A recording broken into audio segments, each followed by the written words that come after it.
Hi counselors, we are back for our next video in Classroom Guidance Magic. We've talked about reeling in your students with the perfect hook, and we've talked about interactive instruction to get them engaged and get them excited about what you're teaching about, because I know you're excited about it. Today we are going to be talking all about hands-on practice. So this is the independent or small group activities that your students are going to be doing to practice the skill that you've just taught them or to engage with the material that you're teaching even more. So I want to look at a few specific ways to get your students engaged and give them opportunities to use their hands or their whole bodies to learn more about the topic.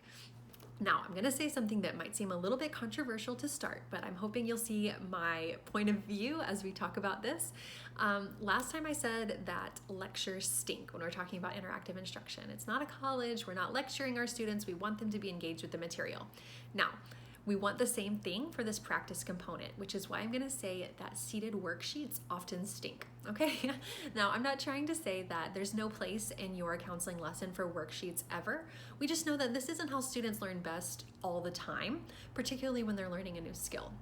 We want to take that focus away from looking down at a worksheet and bring their focus up so that they're looking at other peers, they're engaging with people, they're using their whole body to practice or to learn or to engage with whatever material you're teaching. Okay, so I hope that I haven't offended you yet by saying worksheets stink, but I'm going to show you some activities that you can do that are alternatives to worksheets to really get your students engaged and making connections with the material. Okay, so just to go a little bit further with that, let's talk about a friendship example. Now, we could have our students draw a picture of people being good friends. We could have them write a story about a time when they were a great friend. We could give them a list of friendship qualities and have them circle the things that they really like in a friend or the things that they bring to a friendship. But they're not going to get the most out of that. They're going to get more out of a hands-on activity where they're actually using their hands to sort cards with friendship qualities, or they're practicing the skills that we've taught them. Okay, so let's look at some specific examples. Now, there are lots of ways that you can get your students engaged in using their hands, lots of different types of activities. The first one that I'm going to talk about today is centers. So if you've known me for any amount of time or we've connected on social media, you know that I love centers and I love using them for all grades. They're great for elementary. I know all your elementary teachers are using them in their classrooms, but they're great for older students too. I use them every single week with my 7th graders. Now, I can't say if they work at high school because I've never been in a high school, but I know that students love working in small groups and they love focused, time-limited tasks. So I imagine they work there too. Okay, so I'm gonna stick with this friendship example as I talk about a few centers that you could do, and hopefully this will spark some ideas for you about other topics that you could cover through this format. So in one set of centers that I do, we call it friendship is sweet. So we kind of stick with that theme of sweetness as we do the activities, and it just helps students remember it, and I'll show you why. So at one center, I have friendship qualities printed on little shapes that look like candy. Then students are going to be sorting the qualities that they want in a friend out from the things that maybe they're not necessarily looking for in a friend right now. So it's on candy, candy sweet, friendship is sweet. It's just a great way for them to make a connection. It's fun, it's silly, okay? And that's where I'm talking about before, that they could do it on a worksheet, but this is gonna create more of a connection for them. They're gonna remember it better, especially using bright colors, using their hands, talking about it with their friends. Now, another activity in the same set of centers involves them sorting out the qualities that they bring to a friendship. So instead of what they're looking for, it's what they actually bring to the friendship, and these are on cupcakes. Those are sweet too, so it just kind of sticks with the theme. Okay, so another set of friendship centers that I do, this is for younger students, I set up 2 sorting stations. Now, kids love to sort. It's a great way to kind of make categories out of things that we're talking about. So I'll use 2 paper bags. On one paper bag, I have a dog with his mouth open attached to the bag. And then I have on the other bag a trash can with a hole in it. So I have a set of bones. The bones have scenarios on them. So depending on the students, I can read them the scenario, or the students can read it themselves or read it to their group. If the scenario shows a good friendship quality or a great way to be a friend, they feed it to the dog. And they just put the bone through the dog's mouth, it falls right into the bag. If it's not a great way to be a friend, they put it in the trash can. So you can see again here, this is lots of fun. Students love feeding the dog, they love putting the bone in his mouth, they think it's funny, they remember it. That's the most important part, they're actually remembering it. And as they're reading the scenarios, they're talking about it with their peers. So again, it's taking that focus away from an independent worksheet, bringing them up, engaging conversation with their peers so that they actually remember the material. So I could talk forever about centers, but I'm not gonna do that in this video because I want to talk about some other hands-on things that you can do with your students. But if you are interested in learning more about centers, I linked it in your workbook. So in the downloadable version, you should be able to click it. It's on this page, on the page for this video. But if you don't have the download easily accessible, all you need to do is go to YouTube and find my channel. It's just Counselor Keri. Keri is Keri. And I have tons of videos on there about setting up your centers, organizing your materials so that you can easily set them up in a teacher's classroom, a couple different methods of doing centers, and lots of other information. And there's also a 30-minute webinar on there that just goes through all of the details. So if that's something you want to know more about, definitely check that out on YouTube. But for now, let's talk about some other activities that you can do to give your students hands-on practice in your classroom guidance lessons. So another great activity is a scoot. So I believe we've talked about this a little bit already, but if not, a scoot is essentially where you have just set up stations around the room, and they're usually numbered or lettered in some sequential order. At each station, you're going to have a hands-on activity for 1 or 2 students to engage with at a time.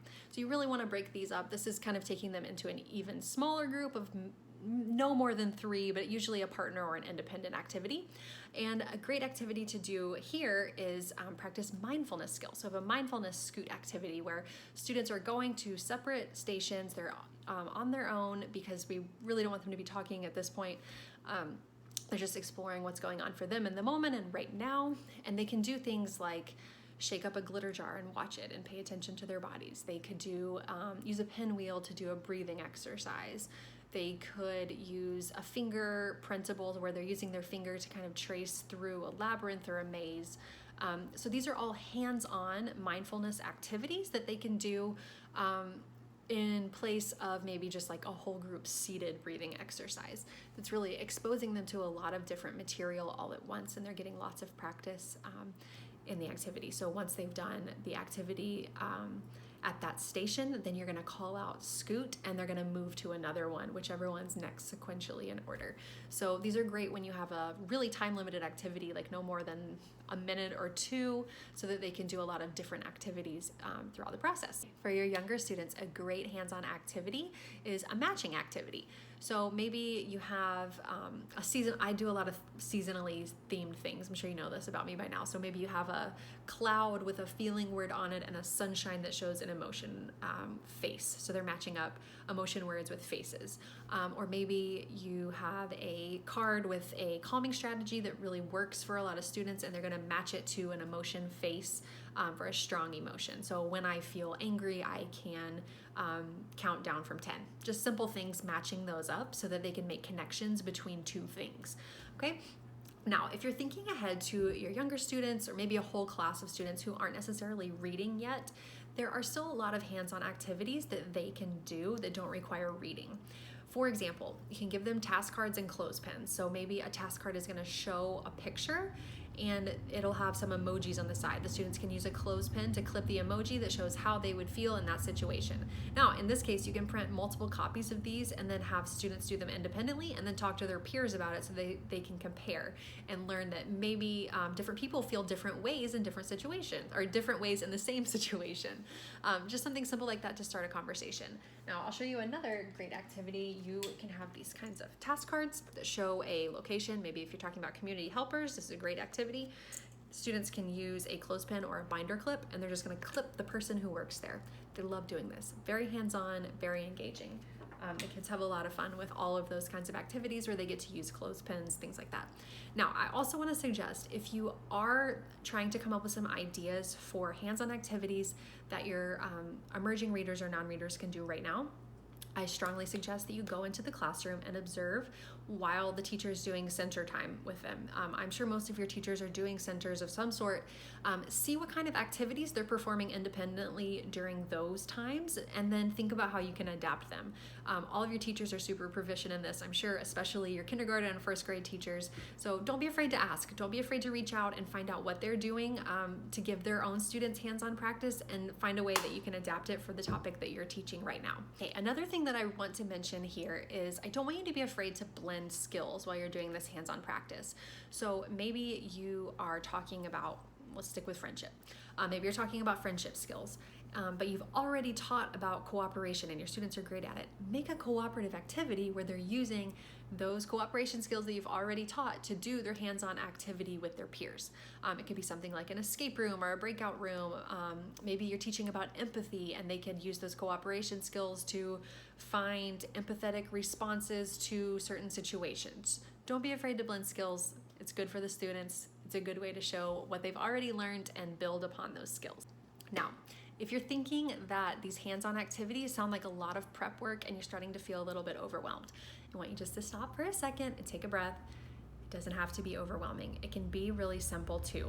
Maybe it's as simple as you showing your students a picture on the board of a situation, and they can hold up a colored strip of paper to show an emotion that they would have in that situation. This is really easy. These are actually, I've laminated some task cards or some activities for my students, and this is the scrap paper that I cut off of it. And I just saved these because they're great. They're laminated. I can use them as dry erase, or I can use them for people to hold up in a lesson. It's very simple, okay? Now, I also want to mention that hands-on doesn't have to just be hands. It can be whole body on. You don't have to have manipulatives that they're using with their hands as long as they're moving. And I'm going to spend a lot more time talking about incorporating movement into your lessons later in this series. But right now I'll just mention a few ideas. So maybe you want to do a more directed practice component of your lesson instead of having your students kind of independently completing the centers. Maybe you still want to be the one leading it, and that's totally fine. You could set up something like a musical chair. So have your students sitting in a circle, label 2 chairs, label 1 chair so that no one's being eliminated as they're moving, but the student who sits in that labeled chair is going to perform some sort of task to demonstrate the skill that you've taught. So maybe you've been teaching social skills, you're talking about conversational skills or something like that. You'll have 2 seats labeled. Your students will move around while you play music. The students that are sitting in those labeled seats will demonstrate whatever skill you're teaching when the music stops. Okay, so it's just a way to get them moving, get them excited. It creates a lot of excitement and tension in the moment. They love doing stuff like this. So I don't want you to panic about the actual hands-on component. It can just mean whole body on, not just hands-on, okay? You want them moving, you want them practicing in a way that engages them with their peers and not with a worksheet. Another really fun activity that you can do to get them moving during this practice component is a relay. So maybe divide your students into teams. Each team has a set of materials that they're collecting one piece at a time as they do the relay, and then they have to work together to put them all together. So maybe it's a puzzle and they go through an obstacle course to get one piece, and then the next person goes through the obstacle course to get the next piece, and then they all come together to put the puzzle together. Maybe they complete some sort of relay to get a task card that has a behavior on it, and then once their teams collected all of the task cards, they're going to sort them into expected versus unexpected behaviors. Okay, so you see, it's just a fun way to get them engaged. It doesn't have to be a ton of prep work. It doesn't have to be a ton of printing and cutting and laminating. It just has to be something where they can use their bodies, use their hands, engage with their peers, engage with the material. Okay, so I know that some people hear movement and they hear centers and rotation and they automatically think chaos. But I want to promise you it doesn't have to be that way, okay? So pre-teach your students your expectations. Let them know exactly what they're going to do in the activities. Show them how the centers work. Show them how they're going to rotate, and you're going to eliminate a lot of that chaos. That's something else that I talk more about in those centers videos that I mentioned. So if you're somebody who's kind of worried about the chaos of it all, be sure to watch those because it's going to help you out a lot and help you see how it'll really work for your students. And most of your students are already familiar with how that works because they're doing centers in their classroom already. Okay, so we all know that students need more movement throughout their day, and I'm going to throw it out there. I think they need less or fewer worksheets too. So think about how you can get them using their hands to engage with whatever material you're teaching, or use their bodies to practice a skill that you're teaching so that they can be more engaged, getting that movement that they need so that they can form connections with their peers and with the material that you are teaching. Okay, so now let's talk about the challenge for this video. I want you to think about the activities that you typically do for the practice component of your lesson. Maybe you don't have a practice component yet, and that's okay. Let's think about that. Think about what you are doing right now, and then think about 2 to 3 things that you want to be doing to get your students more engaged. And on that challenge page, you're just gonna write those down. When you're finished, take a picture of it and post it in the Facebook group so that we can all kind of bounce some ideas off of each other. All right, that's all for this video on hands-on practice. practice. Next up, we are going to be talking about meaningful takeaways to keep your material in your students' minds after you've left the classroom. Talk to you soon.